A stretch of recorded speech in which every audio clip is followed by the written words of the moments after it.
بسم اللہ الرحمن الرحیم۔ بزرگان محترم، ملت اسلامی کے نوجوانوں اور پردہ نشین خواتین اسلام، اللہ رب الجلال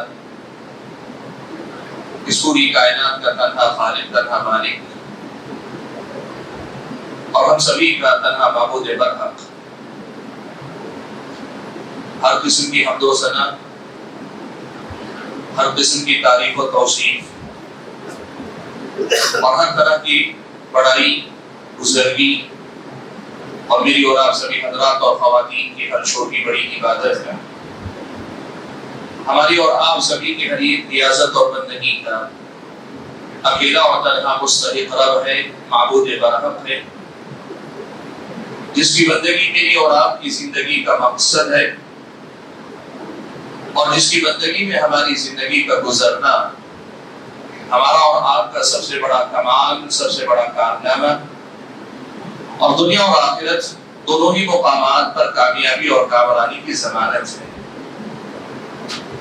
درود و سلام ہو نبی آخر الزمان پیارے نبی محمد صلی اللہ علیہ وسلم کے ذات گرامی پر، جنہیں اللہ تبارک و تعالیٰ نے اپنا آخری نبی و رسول بنا کر بھیجا، جن کے ذریعے اللہ تعالیٰ نے قیامت تک آنے والے سبھی انسانوں کی رہنمائی اور رہبری کے لیے دین اسلام جیسے عظیم دین کو ہم اور آپ تک پہنچایا، اور جنہوں نے اللہ تبارک و تعالیٰ کے اس دین کو انتھک محنت اور بے مثال قربانیوں کے ذریعے امت کی پوری خیرخواہی کے ساتھ اور امت کو پوری تفصیل اور وضاحت کے ساتھ پڑھانے سمجھانے کی کوشش کی، امت تک اس صحیح دین کو پہنچا دیا تاکہ ہم اور آپ اللہ تبارک و تعالیٰ کے اس دین کو سیکھ کر سمجھ کر اپنی دنیا اور آخرت دونوں سدھار لیں اور آخرت میں بھی اللہ تعالیٰ کے پاس کامیابی اور کامرانی سے ہمکنار ہو جائیں۔ حاضرین جمعہ، پیارے نبی صلی اللہ علیہ وسلم کو یہ جو دین دے کر اللہ تعالیٰ نے بھیجا، دین اسلام، پورے 23 سال تک تقریباً اللہ کے نبی صلی اللہ علیہ وسلم نے یہ دین صحابہ تک پہنچایا۔ آپ صلی اللہ علیہ وسلم نے اللہ تعالیٰ کے دیے ہوئے قرآن کو صحابہ تک پہنچایا، اور اللہ تبارک و تعالیٰ ہی کی ہدایت کے مطابق اپنی احادیث یعنی اپنے قول، فعل اور اپنی تقریر، ان کے ذریعے اللہ کے نبی صلی اللہ علیہ وسلم نے امت تک دین اسلام کو پہنچایا۔ پورے تقریباً 23 سال تک اللہ تعالیٰ کا یہ دین پہنچانے کے بعد آپ صلی اللہ علیہ وسلم نے حجۃ الوداع میں صحابہ کے سامنے ایک بات کا اعلان بھی کیا اور اس کا اقرار بھی کیا۔ اعلان اس بات کا کیا کہ اللہ تعالیٰ نے جو دین مجھے دیا تھا وہ دین میں نے تم تک بلا کم و کاست، بغیر کسی زیادتی اور کمی کے پہنچا دیا ہے۔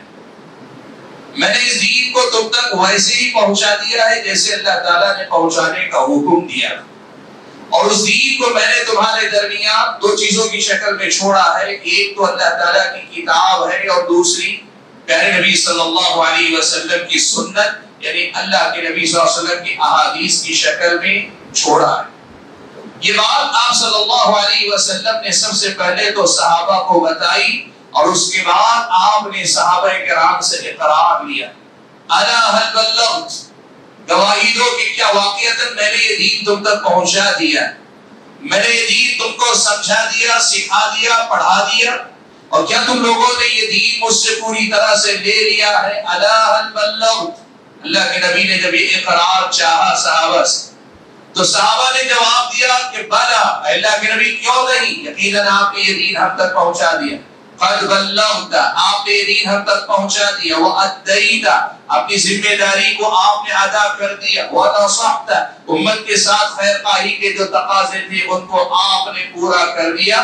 نبی علیہ السلام نے اس وقت اللہ تعالیٰ کو گواہ بنا دیا، کہا اللہم فاشہد، اللہ گواہ رہنا میں نے پہنچا دیا، اور یہ اقرار بھی کر رہے ہیں کہ میں نے یہ دین ان تک بلا کم و کاست پہنچا دیا۔ حاضرین گرامی، یہ دین قرآن اور حدیث رسول کی شکل میں امت کے حوالے اللہ کے نبی نے کر تو دیا، لیکن اللہ کے نبی صلی اللہ علیہ وسلم نے یہ بات بھی بتلائی کہ اس امت کے ساتھ مستقبل میں کیا کچھ ہونے والا ہے۔ بہت ساری باتیں جو اللہ تعالیٰ نے بتائیں، جن کے بتانے کا حکم اللہ نے دیا، اللہ کے نبی نے ایسی بہت ساری باتیں بتائیں۔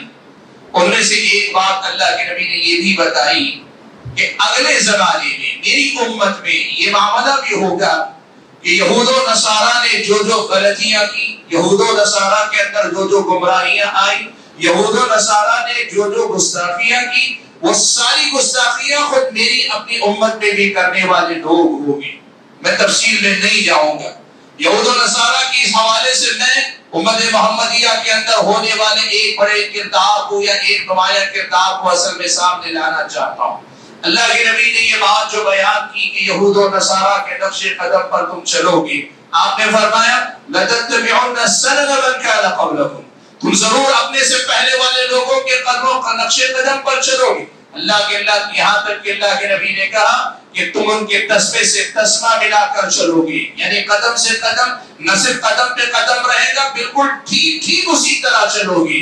صحابہ نے پوچھا اللہ کے نبی کہ آپ کی مراد اہل کتاب یہود و نصارہ؟ اللہ کے نبی نے کہا اگر وہ نہیں تو اور کون ہے؟ آپ یہ بات یاد رکھیں کہ دین کی دعوت سنت کی شکل میں امت کے حوالے ہے، جیسے دین تورات انجیل کی شکل میں اہل کتاب کے حوالے تھے۔ اب اہل کتاب نے تورات اور انجیل کے ساتھ جو سلوک کیا، یہود و نصارہ نے تورات اور انجیل کے ساتھ جو معاملہ کیا، نبی علیہ السلام کی پیشن گوئی کے مطابق اس قرآن اور سنت کے ساتھ امت محمدیہ کے افراد بھی وہی سلوک کریں گے۔ یہ اللہ کے نبی کی پیشن گوئی۔ اور اہل کتاب نے اپنی آسمانی کتابوں کے ساتھ جو سلوک کیا، اس سلوک میں آپ سبھی جانتے ہیں انہوں نے اس کتابوں میں تحریف کی، آسمانی کتابوں میں تحریف کی، اور یہ تحریف دو قسم کی تھی۔ ایک تحریف جس کو تحریف لفظی کہتے، یعنی آسمانی کتاب کے الفاظ کو بدل دیتے۔ قرآن میں خود اللہ تبارک و تعالیٰ نے فرمایا فَوَيْلٌ لِّلَّذِينَ يَكْتُبُونَ الْكِتَابَ بِأَيْدِيهِمْ ثُمَّ يَقُولُونَ هَٰذَا مِنْ عِندِ اللَّهِ۔ اللہ نے وعید سنائی، کہا یہ وہ لوگ ہیں ان کے لیے ویل ہے، ہلاکت ہے، جو اپنے ہاتھوں سے کتاب لکھ لیتے اور اپنے لکھے کو اللہ تعالیٰ کا لکھا ہوا بتا دیتے۔ اللہ تعالیٰ کی بھیجی ہوئی آسمانی کتاب تورات و انجیل کو بدل دیا، تورات و انجیل میں تحریف کر بیٹھے۔ یحرفون الکلم عن مواضعہ، اللہ نے یہودیوں کا تذکرہ کرتے ہوئے کہا یہ اللہ تعالیٰ کی کتابوں کے الفاظ کو بدل دیتے۔ ایک تحریف تو یہ تحریف ہے، اور دوسری تحریف جو یہود و نصارہ کے اندر تھی اس کو کہتے ہیں معنوی تحریف۔ معنوی تحریف کا مطلب یہ کہ الفاظ تو باقی رہیں، الفاظ تو باقی رہیں گے، لیکن ان الفاظ کا جو معنی بتائیں گے معنی وہ نہیں ہوگا جو موسیٰ و عیسیٰ علیہ السلام نے اپنے امتیوں کو پڑھایا تھا۔ لفظ تو باقی رکھیں گے، الفاظ تورات کے پڑھیں گے، انجیل کے الفاظ پڑھیں گے، لیکن ان الفاظ کا جو معنی بتائیں گے وہ معنی وہ نہیں ہوگا جو اللہ تعالیٰ کی مراد تھی، جو اللہ تعالیٰ نے اپنے انبیاء کے ذریعے امتوں کو پڑھایا تھا، سکھایا تھا، یہ معنی مراد نہیں ہوگا۔ یہ دونوں قسم کی تحریفات پچھلی امتوں کے اندر ہوئی۔ اب اس بنیاد کو سامنے رکھ کر دیکھیں، نبی علیہ السلام نے یہ بات بیان فرمائی کہ ہوگا یہ کہ جو جو غلطیاں یہود و نصارہ نے کی، اہل کتاب نے کی، وہی غلطیاں امت محمدیہ کے افراد بھی کریں گے۔ اس کا مطلب یہ ہوا کہ اس میں تحریف لفظی کی بھی کوشش کریں گے، اس میں تحریف معنوی کی بھی کوشش کریں گے، قرآن کے الفاظ کو بھی بدلنے کی وہ کوشش کریں گے، اور قرآن کے معانی و مطالب کو بدلنے کی کوشش کریں گے، نبی کی تعلیمات احادیث کو بدلیں گے، اس میں تحریف کریں گے۔ یہ اہل کتاب کی طرح یہ بھی کریں گے، لیکن ایک بات اللہ کے نبی نے اور بتائی۔ وہ بات کیا ہے؟ اللہ کے نبی صلی اللہ علیہ وسلم نے یہ بات بیان فرمائی کہ اللہ تبارک و تعالیٰ نے یہودیوں کے حوالے کتاب تورات کر دی، نصارہ کے حوالے انجیل کر دی۔ ان لوگوں نے اپنی کتابوں کو بدل لیا تو ان کی کتابیں ضائع ہو گئی، ختم ہو گئی۔ اگر الفاظ باقی میں رہے تو معنی و مطلب بدل کے وہ کتابیں اپنی حقیقت کھو بیٹھی۔ لیکن اللہ تعالیٰ نے امت محمدیہ پہ یہ احسان کیا، اللہ تعالیٰ نے قرآن و سنت کے ساتھ یہ اہتمام کیا کہ اللہ نے کہا اِنَّا نَحْنُ نَزَّلْنَا الذِّكْرَ وَإِنَّا لَهُ لَحَافِظُونَ، ہم نے اس قرآن کو، اس ذکر کو اتارا ہے، ہم ہی اس کی حفاظت کرنے والے ہیں۔ اللہ کے نبی کی اس پیشن گوئی کے ساتھ قرآن کی یہ بات ہمیں بتاتی ہے کہ امت محمدیہ میں یہ ضرور ہوگا کہ یہود و نصارہ کے نقش قدم پہ چل کے لوگ قرآن کو بدلنے کی کوشش کریں گے. الفاظ کی تحریف نہ بھی کر سکے تو معنی کو ضرور بدلنے کی کوشش کریں گے, معانی اور مطالب کو بدل دیں گے. یہ امت محمدیہ کے اندر بھی ہوگا, لیکن ایک بات ضرور ہوگی, وہ بدلتے بدلتے اس مقام پہ کبھی نہیں جا پائیں گے جہاں قرآن اپنا معنی کھو بیٹھے, جہاں احادیث رسول کا معنی پوری طریقے سے بدل دیا جائے, دین پوری طریقے سے بدل دیا جائے اور حقیقی دین کہیں قائم ہو جائے. یہ اس قرآن کے ساتھ, اس حدیث کے ساتھ, اس دین کے ساتھ نہیں ہوگا. اہل کتاب نے پچھلی امتوں میں جو کیا وہ کریں گے, لیکن اس کے نتیجے میں جیسے ان کی کتابیں ضائع ہو گئی, بے معنی ہو کر رہ گئی, بے وقعت ہو کر رہ گئی, قرآن و سنت کے ساتھ اللہ تبارک و تعالی یہ ماجرا اور معاملہ ہونے نہیں دے گا. یہ اللہ تعالیٰ نے قرآن و سنت کے اندر بڑے واضح انداز میں بتایا. آئیو اس بنیادی بات کو ذکر کرنے کا مقصد کیا ہے. آج ہم اور آپ ایک بات دیکھتے ہیں, اور وہ بات کیا ہے؟ اللہ کا فضل و کرم ہے, قرآن ہمارے پاس محفوظ ہے, ان مصاحف میں نہیں, ان کتابوں میں لکھا ہوا نہیں. میں کہہ رہا ہوں لوگوں کے سینوں میں, بچے بچے کے سینے میں اللہ تعالیٰ نے قرآن کو محفوظ کروایا ہوا. یہ قرآن کے الفاظ ہیں. دنیا کی اکلوتی ایسی کتاب ہے, اکیلی ایسی کتاب ہے کہ اس وقت دنیا کے سارے نسخے حذف کر دیے جائیں, زیر و زبر کا فرق تو دور کی بات ہے, وقف اور ابتدا کی جو نزاکتیں ہیں ان نزاکتوں کے ساتھ یہ امت قرآن پھر سے لکھ لے سکتی ہے. اس قدر زیادہ اچھے انداز میں اللہ نے سینوں میں محفوظ کیا, سفینوں سے زیادہ سینوں میں اللہ نے اس قرآن کو محفوظ کیا. اور اللہ کے نبی کی احادیث کو بھی اللہ کے نبی صلی اللہ علیہ وسلم نے محفوظ کروایا تھا, اور یہ محفوظ ہے آج بھی. میں آپ کو ایک بات بتاؤں, ایک قریب کا ایک جائزہ میں نے دیکھا, ایک چھوٹا سا جائزہ میں آپ کے سامنے دیتا ہوں. آپ جانتے ہیں حدیث کی کتابوں میں صحیح اور ضعیف احادیث کا پورا ملا ہوا حصہ ہوتا ہے. زمانے قریب سے معاملہ چل رہا تھا. ابھی قریب میں کچھ اہل علم نے یہ کوشش کی کہ جتنی صحیح حدیثیں ہیں ساری کی ساری صحیح حدیثوں کو ہم اکٹھا کریں گے, ایک کتاب میں تمام صحیح حدیثوں کو اکٹھا کر لیں گے. سبحان اللہ, ایک مرض ایک جائزہ میرے سامنے ہے. وہ جائزہ یہ ہے کہ ابھی ایک عالم دین گزرے ابھی پچھلے کچھ سالوں میں, مولانا ضیاء الرحمن صاحب اعظمی رحمہ اللہ, انہوں نے صحیح احادیث کا مجموعہ شائع کیا. تقریباً 16,000 کے قریب صحیح احادیث کے متون انہوں نے اکٹھا کی. ایک تحقیق اور ابھی 2 دن پہلے میری نظر سے گزری, شیخ البانی رحمۃ اللہ علیہ نے جتنی صحیح حدیثوں کی تحقیق کرنے کے بعد صحیح اور ضعیف کا فرق کیا. ان صحیح حدیثوں کو کسی نے ایک کتاب میں اکٹھا کرنے کی کوشش کی ہے, ان کے اپنے اندازے کے مطابق بھی تقریباً 16,000 کے قریب وہ صحیح حدیث ہے. یہ تیسری تحقیق ابھی میدان میں آئی نہیں ہے. مدینہ کے اندر ملک سلمان حفظہ اللہ کے زیر نگرانی ایک مجمع, جیسے قرآن پرنٹنگ پریس ہے, ایسے حدیث کی نشر و اشاعت کے لیے ایک مجمع ملک سلمان نے قائم کیا سعودی عرب کے حکمران. وہاں ابھی تحقیق کا کام جاری آخری مراحل میں ہے. معلوم کیا, پتہ چلا ان کے پاس بھی تقریباً ان کی اپنی تفصیلی تحقیق کے مطابق تقریباً 16,000 کے قریبی صحیح حدیثوں کا مجموعہ نکل رہا ہے. یہ اندازہ لگانے کے لیے صرف آپ کو بتا رہا ہوں, امت کے الگ الگ طبقات نے محنت کی. وہ جو ہم کہتے ہیں کہ قرآن کے ساتھ حدیث رسول میں محفوظ ہے, یہ محنتی اور ان کے ملے جلے نتائج بتاتے ہیں کہ اللہ کے فضل و کرم سے یہ دین اللہ تعالیٰ نے محفوظ رکھا ہے. بھائیو, قرآن اور سنت کو اللہ تعالیٰ نے محفوظ رکھا. اب الفاظ کی حفاظت کی تو بات سمجھ میں آ گئی, لیکن آپ جانتے ہیں الفاظ کی حفاظت کے ساتھ معنی کی حفاظت بھی ضروری. کتاب نے الفاظ میں تحریف کی تو معنی میں بھی تحریف کی نا. اب اس معنی کی تحریف سے بھی اسے بچانے کا طریقہ کیا ہے؟ اسے بچانے کا طریقہ اللہ تعالیٰ نے یہ رکھا کہ اللہ کے نبی نے الفاظ ہی نہیں, الفاظ کا معنی بھی صحابہ کو پڑھایا. صحابہ نے الفاظ کے ساتھ الفاظ کا معنی بھی اپنے بعد تابعین کو پڑھایا. تابعین نے تبع تابعین کو الفاظ کے ساتھ ان کا معنی اور مطلب بھی سمجھایا. اسی لیے یاد رکھیے گا یہ بات, آج اگر کوئی آدمی قرآن و سنت کے حوالے سے بات کرتا ہے لیکن قرآن کی کسی آیت کا مطلب حدیث رسول کا کوئی معنی ایسا بتلاتا ہے جو معنی اللہ کے نبی کی بتائی ہوئی احادیث کے مطابق نہ ہو, یا اللہ کے نبی کے بعد صحابہ نے جیسے اس دین کو سمجھا ہے اس کے مطابق اگر نہ ہو, تو پھر آپ کو سمجھ لینا چاہیے کہ کہیں تحریف معنوی کا یہ شکار ہے. وہ آدمی جو کسی آیت کا معنی وہ بتلاتا ہے جو صحابہ سے کی سمجھ سے ٹکراتا ہے، تابعین کی سمجھ سے ٹکراتا ہے، آپ کو سمجھ لینا چاہیے کہیں اس آدمی سے جان بوجھ کر یا تو غلطی کر رہا ہے یا انجانے میں لا علمی میں اس سے غلطی ہو رہی ہے۔ اسی لیے یہ بات یاد رکھیے گا، قرآن و سنت اللہ تبارک و تعالیٰ کا دین ہے۔ نبی علیہ الصلوۃ والسلام نے قرآن و سنت کو اپنے پیچھے چھوڑا، یہی اللہ تعالیٰ کا دین ہے، یہی اللہ کے نبی کی چھوڑی ہوئی امانت ہے۔ لیکن اس قرآن اور سنت کا جو معنی و مطلب ہے، اس معنی و مطلب کے حوالے سے یہ ضابطہ نہیں بھولنا چاہیے کہ قرآن و سنت کو ویسے ہی لینا چاہیے جیسے صحابہ نے لیا، تابعین نے لیا، تبع تابعین نے لیا۔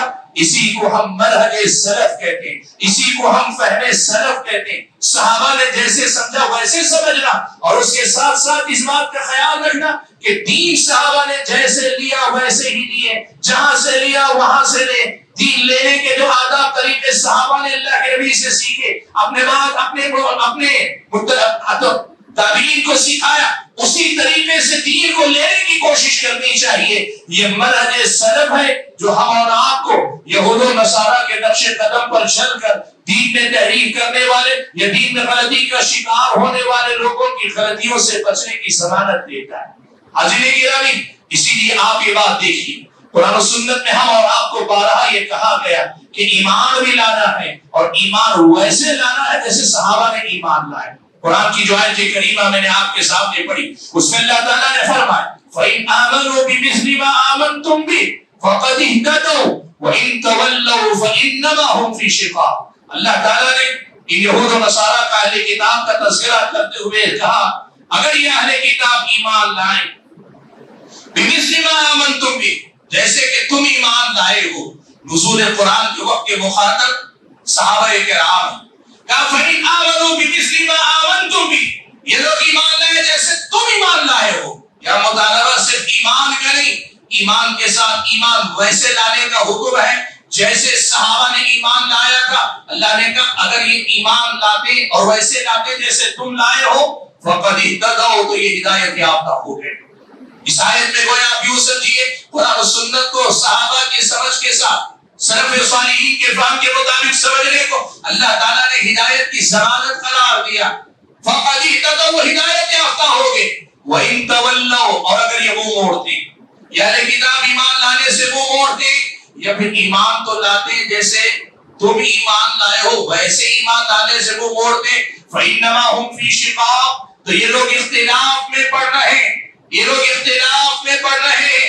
آج ایک بات سمجھ لیجئے گا، ہمارے بہت سارے احباب ایک غلط فہمی کا شکار ہیں، کہتے ہیں ہم یہاں بہت ساری جماعتیں دیکھتے ہیں، بہت سارے گروہ دیکھتے ہیں، بہت سارے طبقات کے لوگوں کو بٹے ہوئے دیکھتے ہیں، تو بہت سارے ان لوگوں میں سے ہر آدمی قرآن و حدیث کی بات کرتا ہے، ہر آدمی قرآن اور حدیث کا حوالہ دیتا ہے، لوگ کہتے ہیں نا۔ اور اس بنیاد پر بہت سارے لوگ کہتے ہیں کہ بھائی نہیں، جب تک سب لوگ قرآن و حدیث کا حوالہ دے رہے ہیں سب کو صحیح ماننا چاہیے، سب کو صحیح ماننا چاہیے، اس لیے کہ یہ بھی قرآن ہی کا حوالہ دے رہے ہیں، وہ بھی حدیث کا حوالہ دے رہے ہیں، یہ بھی قرآن کی بات کر رہے ہیں، وہ بھی حدیث کی بات کر رہے ہیں۔ یاد رکھو قرآن و سنت کے سلسلے میں ایک بڑی حقیقت یہ ہے کہ قرآن اور حدیث کا جو معنی و مفہوم ہے ایسا نہیں کہ ہر زمانے میں بدلتا ہے، ایسا نہیں ہے کہ آپ کو ایک سمجھ میں آئے، ان کی ایک سمجھ میں آئے، تیسرے کی سمجھ میں آئے اور وہ سارے معنی صحیح ہو، ایسا نہیں ہوا کرتا اللہ کے بندے۔ اللہ نے فرمایا اگر صحابہ جیسی سمجھ نہ لے کر تم نے اپنے انداز میں سمجھا، تم سمجھ جاؤ کہ تم اختلاف میں پڑ رہے ہو۔ اگر تم ایمان ہی نہیں لاتے تو اہل اسلام سے اختلاف کر رہے ہو، اور ایمان لاتے ہو لیکن صحابہ کی طرح سلف صالحین کی طرح ایمان نہیں لاتے، تب بھی تم اہل ایمان میں سے جو ہدایت یافتہ لوگ ہیں ان سے اختلاف کرتے ہو۔ فَإِنَّمَا هُمْ فِي شِقَاقٍ، تم اختلاف میں پڑ رہے ہو۔ اس لیے آج ایک مسئلہ یاد رکھنا بھائیو، یہ مسائل، یہ جماعتیں، یہ گروہ، یہ نسبتیں، یہ تنظیمیں، یہ تحریکیں، یہ سب ہو سکتا ہے اپنی نسبت اسلام سے رکھتے ہو سکتا ہے سب قرآن و سنت کا حوالہ دیتے ہو، لیکن یاد رکھنا جب تک اپنی فکر، اپنی جماعت کی دعوت، اپنی جماعت کا پیغام، اپنی جماعت کی تعلیمات کو کتاب و سنت کی تعلیمات کے مطابق نہیں لاتے، اور کتاب و سنت کی تعلیمات میں بھی جیسے صحابہ، تابعین، تبع تابعین نے دین کو سمجھا تھا اس سمجھ کے مطابق نہیں لاتے، ان کا تعلق قرآن و سنت سے ہو کر بھی قرآن و سنت سے نہیں ہوگا۔ یہ غلط فہمی کبھی مت رکھیں، یہ کبھی نہ سوچیں کہ سب قرآن کی بات کرتے یہ نہ سوچیں کہ سب سنت رسول کی بات کرتے ہیں، نہیں، آپ کو دیکھنا ہوگا کہ یہ نسبت صرف الفاظ سے تعلق کی ہے یا الفاظ کے ساتھ اس صحیح معنی سے نسبت ہے جو معنی اللہ کے نبی نے صحابہ تابعین تبع تابعین کو سکھایا تھا۔ آپ کو معلوم ہے اس امت میں جو سب سے پہلی بدعت وجود میں آئی خوارج کی بدعت تھی۔ ان خوارج نے کیا کیا؟ قرآن کی آیت پڑھ کر اپنی بدعت کو جواز فراہم کیا۔ ان الحکم الا للہ، حاکم صرف اللہ ہو سکتا ہے، حاکم فیصلہ کرنے والا صرف اللہ ہو سکتا ہے۔ اور اگر میں آپ کو کہوں تو آپ تعجب نہ کریں، کوئی صرف قرآن کے اس ٹکڑے کے ظاہری الفاظ کو دیکھے آپ کو لگے گا کہ ان خوارج کی بات بالکل صحیح ہے۔ اگر کوئی صرف اس آیت کے اسی ٹکڑے کو دیکھے، اگر قرآن میں اس فیصلہ کرنے کے مسئلے کو تفصیل سے نہ دیکھے لیکن صرف اس لفظ کو دیکھے، بعید نہیں آپ کو لگے خوارج کی بات تو صحیح لگتی ہے۔ سب سے پہلی بدعت جو وجود میں آئی قرآن سے انہوں نے استدلال کیا۔ آپ یقین کریں اس دور میں نہ ان کا کوئی امام تھا، خوارج کا کوئی طے شدہ امام نہیں تھا، اور نہ دین کی کوئی ان کے پاس پہلے سے طے شدہ تفسیر تھی۔ قرآن کی ایک آیت کا معنی ان لوگوں نے غلط سمجھا اور اسی کو بنیاد بنا کر وہ آگے بڑھ گئے۔ کیا ہوا؟ حضرت ابن عباس رضی اللہ تعالیٰ عنہما گئے خوارج کے پاس، ان کو سمجھانے کے لیے گئے، کئی حوالوں سے ان کی غلطیوں کو واضح کیا۔ ان میں سے ایک غلطی، ایک حوالہ یہ بھی تھا، حضرت ابن عباس نے ان سے پوچھا کہ اچھا یہ بات بتاؤ، یہ جو قرآن کی آیت تم پڑھ رہے اور قرآن کی آیت کے حوالے سے بتا رہے ہو کہ تم صحیح ہو اور یہ سب کے سب نعوذ باللہ کافر ہو گئے، حضرت علی اور ان کے ساتھی، معاویہ اور ان کے ساتھی رضی اللہ عنہم اجمعین، یہ سارے کے سارے کافر ہو گئے، تم اکیلے مسلمان بچے ہو، یہ جو کہہ رہے ہو نا، اور اس کے لیے قرآن کی آیت کا حوالہ دے رہے ہو نا، ذرا مجھے بتاؤ تو صحیح، قرآن کی آیت کی یہ جو تفسیر تم کر رہے ہو، اس تفسیر میں تمہاری تائید کرنے والا کوئی ایک بھی صحابی تمہاری طرف؟ جن صحابہ کے بارے میں قرآن نازل ہوا، جن صحابہ کے درمیان قرآن نازل ہوا، جن صحابہ نے قرآن کو اللہ کے نبی سے سیکھا، سکھایا، پڑھے، پڑھایا، کیا مسئلہ ہے کہ سارے صحابہ ادھر ہی ادھر ہیں، ایک بھی ان میں سے تمہاری طرف نہیں ہے؟ آپ یقین کریں یہ استدلال منہج سلف سے استدلال تھا، منہج سلف کے لیے استدلال تھا۔ حضرت ابن عباس رضی اللہ تعالیٰ عنہ نے گویا یہ کہا تھا قرآن کے الفاظ کو لے لو تو کافی نہیں، قرآن کے الفاظ کو ویسے سمجھو جیسے صحابہ نے سمجھا تھا۔ دیکھو صحابہ نے سمجھا، اسی لیے سارے ایک طرف ہیں، اور تم سے سمجھنے میں غلطی ہو رہی، اسی لیے تم دوسری طرف بغیر کسی صحابی کے تائید کے کھڑے ہو۔ حاضرین گرامی، یہ مسئلہ یاد رکھیے گا کہ آدمی قرآن و سنت سے نسبت رکھ لے کافی نہیں۔ ایک دور تھا لوگ قرآن و سنت کی نسبت سے بھی بھاگتے تھے، قرآن و سنت کا نام لیتے تو لوگ بھاگتے تھے۔ آج اللہ کا فضل و کرم ہے، یہ جو بابرکت دعوت ہے، مسلک اہل حدیث کی یہ جو دعوت ہے جس کی برکت سے الحمدللہ آج بدعتی بھی بدعت کے لیے بھی حدیث کا حوالہ دینے کی کوشش کرتا ہے، قرآن کی آیت کا حوالہ دینے کی کوشش کرتا ہے۔ لیکن میرے بھائیو یہ مسئلہ یاد رکھو، آج حق اور حقیقت کے واضح کرنے کے لیے پہلے کی طرح جب کبھی آپ یہ دیکھتے جو آدمی قرآن و سنت ہی سے دور ہے، قرآن و سنت کا حوالہ دو تاکہ سمجھے کہ دین تو قرآن و سنت کا نام ہے، اور کوئی آدمی قرآن و سنت تک تو آ گیا ہے لیکن قرآن و سنت کا معنی و مطلب کے سمجھنے میں اپنی بات کرتا ہے، اپنے علماء، اپنا مسلک، اپنی جماعت اور اپنا رہنما، اپنا رہبر، اپنے امام کی بات کرتا ہے، وہاں آپ یہ پیغام دو کہ قرآن و سنت کو لینا ہے اور قرآن و سنت کو صحابہ کے طریقے کے مطابق لینا ہے، یہی اصل میں ہدایت کی ضمانت ہے۔ یہ پیغام ہم اور آپ دینے کی کوشش کریں۔ حاضرین گرامی، میں بات کو زیادہ لمبی نہیں کرنا چاہتا لیکن یہ بنیادی بات آپ کے سامنے ضرور رکھنا چاہتا ہوں، یہ دین کیسے لینا چاہیے، کن سے لینا چاہیے، اور لینے کے بعد دین کو کیسے سمجھنا چاہیے، اور سمجھنے کے بعد اس دین پہ عمل کیسے کرنا چاہیے، اور عمل کرنے کے ساتھ اس دین کو کیسے پہنچانا چاہیے دوسروں تک۔ ان تمام مراحل میں اللہ کے نبی کے صحابہ نے اللہ کے نبی سے ایک طریقہ پیچھے چھوڑا ہے۔ صحابہ نے دین کیسے لینا چاہیے اور دین کو کیسے سمجھنا چاہیے اور اس دین پہ عمل کیسے کرنا چاہیے اور اس دین کو کیسے لوگوں تک پہنچانا چاہیے، ایک تفصیلی طریقہ چھوڑا ہے، اور اسی طریقے کو ہم منہج کہتے ہیں، طریقہ کہتے ہیں، منہج سلف کہتے ہیں۔ آپ نے سنا ہوگا غیر عالم سے علم نہیں لینا چاہیے، جو آدمی عالم دین نہ ہو، مستند عالم دین نہ ہو، ایسے آدمی سے دین نہیں سیکھنا چاہیے۔ ہم کہتے ہیں یہ منہج سلف ہے، اس لیے کہ نبی علیہ السلام سے صحابہ نے سیکھا اور اس کے بعد ہر صحابی اپنے بعد والے لوگوں کو یہی سکھاتا گیا کہ اپنے میں سے جو اچھے معتبر اہل علم ہیں ان سے علم لیا کرو. اہل بدعت سے دین نہیں لینا چاہیے، اہل بدعت کی بات نہیں سننی چاہیے.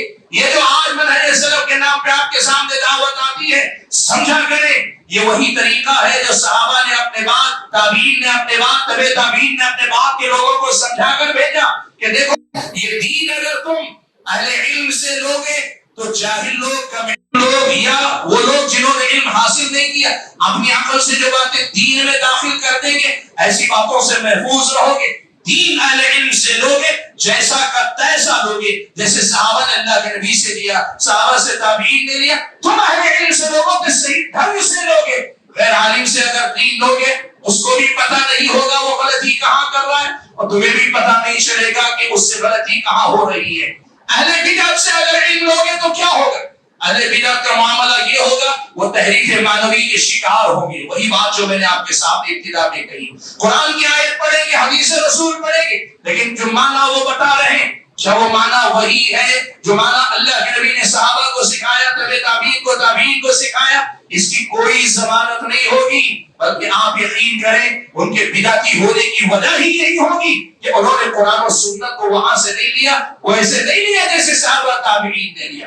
عزیزِ گرامی یاد رکھو، جب کبھی آپ اور ہم سلف صالحین کے یہ جو اصول ہیں، دین پہ عمل کرنے کا مسئلہ ہو، دین کی تبلیغ کا مسئلہ ہو، دین کی تبلیغ میں آپ سنتے ہیں کہ ہمیشہ توحید سے ابتدا ہونی چاہیے، توحید اور اتباع سنت کے مسئلے پہ پہلے بات ہونی چاہیے، بدعات پر پہلے بات ہونی چاہیے، گناہوں پر بھی بات ہونی چاہیے، لیکن گناہوں پر بات کرنے سے زیادہ توحید کی بات ہونی چاہیے، اتباع سنت کی بات ہونی چاہیے، بدعات کے انکار کی بات ہونی چاہیے، اہل بدعت کے فتنوں سے امت کو بچانے کی بات ہونی چاہیے. یہ منہج سلف ہے. جب کہا جاتا ہے، کیوں کہا جاتا ہے؟ اس لیے کہ اس کے بغیر دین لینے والے بہت ساری عوام بیچاری، ان کو پتہ بھی نہیں ہوتا کہ جو دین ہم دین سمجھ کر لے رہے ہیں وہ واقعی دین ہے کہ نہیں ہے. اسی لیے کہا جاتا ہے کہ دین کے ہر مرحلے میں سلف صالحین کا جو طریقہ ہے اس کے مطابق اپنی زندگی گزارنے کی کوشش کریں. حاضرین گرامی، بات کو سمیٹنے سے پہلے ایک بڑی اہم بات اور آپ کے سامنے رکھ دینا مناسب سمجھتا ہوں. دیکھیے ایک بات یاد رکھیے، پچھلے دنوں آپ کے اپنے شہر حیدرآباد کے کچھ احباب کی باتیں میرے سامنے آئی اور ان باتوں کو سن کر بڑا تعجب. وہ یہ کہتے ہیں کہ یہ جو بات کہ اہل بدعت سے علم نہیں لینا چاہیے یا پھر یہ کہ غیر عالم سے علم نہیں حاصل کرنا چاہیے، یہ باتیں آج کے کچھ لوگ شروع کر رہے ہیں. اور یہ شروع کرنے والے بھی کون ہیں؟ وہ جو سعودی حکومت کے پیسوں پر پلنے والے. میں عام طور پہ سیاسی الفاظ میں نہیں جاتا، لیکن جب مسئلہ منہج کا آتا ہے تو یہ مسئلہ آپ کو سمجھنا چاہیے. دیکھو یاد رکھو، ہمارا اور آپ کا یا سارے مسلمانوں کا سعودی عرب سے یا کسی بھی ملک سے جو رشتہ ہے وہ ایمان کی بنیاد پر ہے. مفادات کی بنیاد پہ جو رشتے ہوتے ان کا ایمان سے کوئی تعلق نہیں ہوتا. آپ یہ مسئلہ یاد رکھو، وہاں کے حکمرانوں سے لے کے عوام اور وہاں کے علماء سب کی یہ بات ہے کہ ہماری طرح وہ بھی انسان ہے، ان کے اندر خیر بھی ہے، ان کے اندر شر بھی ہے. خیر و شر سب کے اندر اللہ نے رکھا. ہم خیر جتنا ہے اتنا خیر ان کے ساتھ لیتے ہیں، اور جتنا شر ہے ہم اپنے آپ میں جس طرح ایک دوسرے کے شر سے دور رہتے ہیں ویسے رہنے کی بات کرتے ہیں. لیکن یاد رکھنا، منہج سلف، سعودی عرب کے منہج کا نام منہج سلف نہیں بلکہ منہج سلف، سلف صالحین کا جو منہج ہے، سعودی حکومت بھی اس پہ چلنے کی کوشش کرتی ہے. اس وجہ سے اس حوالے سے شہرت. اب اگر کسی معاملے میں وہ گناہوں کی طرف جاتے ہیں یا منہج سلف سے ہٹ کر کوئی اقدام کرتے ہیں تو ہمارا منہج بہت صاف ہے. وہ چاہے ہمارا اپنا سگا بھائی بھی ہو، سلف صالحین کے منہج یا سلف صالحین کے طریقے سے ہٹ کر چلنے والا ہو، تو ایسی صورت میں ہم خیر کی بات تو کرتے ہیں لیکن شر میں کبھی ان کی تائید نہیں کیا کرتے. آئیو، یہ بات میں نے کیوں ضروری سمجھی؟ آج ایک بہت بڑا مسئلہ آپ کے سامنے ہوگا. لوگ منہج کی پہچان جب لوگوں کے سامنے واضح ہوتی تو اس منہج سے متنفر کرنے کے لیے عرب ممالک کے اندر یا پھر عجم کے اندر جو سیاسی تبدیلیاں آتی ہیں یا پھر یہ کہ معاشرتی تبدیلیاں آتی ہیں ان کو حوالہ بنا کر صحیح منہج سے روکنے کی بات کرتے ہیں. یاد رکھو اللہ کے بندو، یاد رکھو یہ نسبت اصل میں صحابہ و تابعین سے ہے، اور جو جتنا صحابہ و تابعین کے منہج پہ ہوگا وہ ہمارا اتنا ہوگا، ہم ان کے اپنے اتنے ہوں گے. یہی دین وہ منہج ہے جسے منہج سلف کہا جاتا ہے. لہذا اللہ کے بندو ان تمام قسم کی سیاسی وابستگیوں سے بہت اوپر اٹھ کر یہ مسئلہ اچھی طریقے سے آپ سمجھ لو. دین وہی ہے جو کتاب و سنت میں اللہ تعالیٰ نے نبی علیہ السلام کے ذریعے رکھا ہے. اور کتاب و سنت کی تعلیمات کے بعد اگر ہم بات کریں گے تو کتاب و سنت کی تفسیر، تشریح، اس کی وضاحت، اس کا معنی و مطلب وہی معتبر مانا جائے گا جو صحابہ تابعین تبع تابعین نے اپنایا. آپ یقین کرو اسی منہج کو چھوڑنے کا نتیجہ کہ آپ نے یہ جو دیکھا پچھلے زمانے میں خون خرابہ جو مسلم ممالک میں ہوا، اس کے پیچھے بہت واضح الفاظ میں آپ یہ بات سن لیں. جہاں مغربی حکومتوں کی اپنی سیاستوں کا عمل دخل ہے، وہی اس منہج سے ہٹ کر دین کو سمجھنے سمجھانے والی تنظیموں اور تحریکوں کا بھی بہت بڑا دخل ہے. وقت اجازت نہیں دیتا کہ تفصیل میں جا کے بات کریں، لیکن یاد رکھو دین کو صحیح منہج کے مطابق سمجھ کر اپناؤ گے، یہ دین ہماری اور آپ کی دنیا کو بھی بہتری کی طرف لے جائے گا، فتنہ و فساد کے ماحول سے محفوظ رکھے گا، عزم و ہمت والی زندگی جلائے گا، عزیمت کے پے کر مجھ کو اور آپ کو بنائے گا، اللہ کی بندگی کرنے والے بنائے گا، اور اس کے ساتھ آخرت میں اللہ تعالیٰ کے پاس کامیابی کی ضمانت بن جائے گا. اور اگر ہم نے صحیح منہج کے مطابق دین کو سمجھا نہیں تو پھر ہوگا کیا؟ سب سے پہلا نقصان یہ کہ دین کہیں رہ جائے گا اور ہم دین کی صرف نسبت سے جڑے رہیں گے، حقیقی دین سے جڑے نہیں رہیں گے. اور اس کے ساتھ ساتھ دنیا کے اندر بہت سارے وہ نقصانات بھی ہم دیکھیں گے جو ہم نے پچھلے 20-25 سال میں بخوبی دیکھا ہے. آپ اگر دیکھیں پچھلی تاریخ کو ہمارے اپنے ملک کی اور ہمارے اپنے ملک سے باہر کی بھی، آپ کو نظر آئے گا کہ مسلمانوں کے جان و مال، عزت و آبرو کے ساتھ جو کچھ ہوا ہے اس کے پیچھے جہاں غیروں کی اپنی سازشیں، اسلام اور مسلمانوں کے تئیں ان کی نفرت کا عمل دخل ہے، وہی اس منہج سے ہٹ کر چلنے والے نادانوں کا بہت بڑا اس میں کردار ہے. اللہ کے بندو اسی لیے منہج سلف کیا ہے اگر کوئی آپ سے پوچھتا ہے بڑی سادگی کے ساتھ صرف اتنی بات کہیے، دین کو ویسے لینا جیسے اللہ کے نبی نے صحابہ کو دیا تھا، صحابہ نے تابعین کو دیا تھا، تابعین نے تبع تابعین کو دیا تھا. اس انداز سے اس دین کو لے کر چلنے کا نام اصل میں منہج سلف کی پیروی ہے، اور اسی کا نام اتباع کتاب و سنت ہے، اور اسی کا اللہ تعالیٰ نے ہم اور آپ کو حکم دیا ہے. اللہ تعالیٰ نے قرآن میں فرمایا وَإِذَا قِيلَ لَهُمْ آمِنُوا كَمَا آمَنَ النَّاسُ، جب ان سے کہا جاتا ہے، ان یہودیوں سے کہا جاتا ہے ایمان لے آؤ جیسے یہ لوگ ایمان لائے، یہ صحابہ ایمان لائے، تو یہ کہتے ہیں قالوا انؤمن كما آمن السفهاء، کہ ہم ویسے ایمان لائیں گے جیسے یہ بیوقوف ایمان لائے. صحابہ جو ایمان لائے، صحابہ کے ایمان کو بیوقوفی قرار دیتے تھے، صحابہ کی طرح ایمان لانے کو بیوقوفی قرار دیتے تھے، اور نعوذ باللہ صحابہ کو بیوقوف قرار دیتے تھے. اللہ نے کیا کہا؟ الا انهم هم السفهاء، حقیقت تو یہ ہے کہ بیوقوف یہ ہے جو صحابہ کے طریقے پہ چل کے ایمان نہیں لاتے، ولکن لا یعلمون. مسئلہ یہ کہ یہ جہل مرکب کا شکار ہے، یہ خود بیوقوفی کر رہے ہیں، ایمان نہیں لا رہے، یہ ایمان صحابہ کے طریقے پہ نہیں لا رہے اور اپنے آپ کو بڑا عقل مند سمجھ رہے ہیں. حقیقت تو یہ ہے کہ یہ جہل مرکب کا شکار ہے کہ قرآن مجید میں اللہ تعالیٰ نے ہم اور آپ کو بتایا.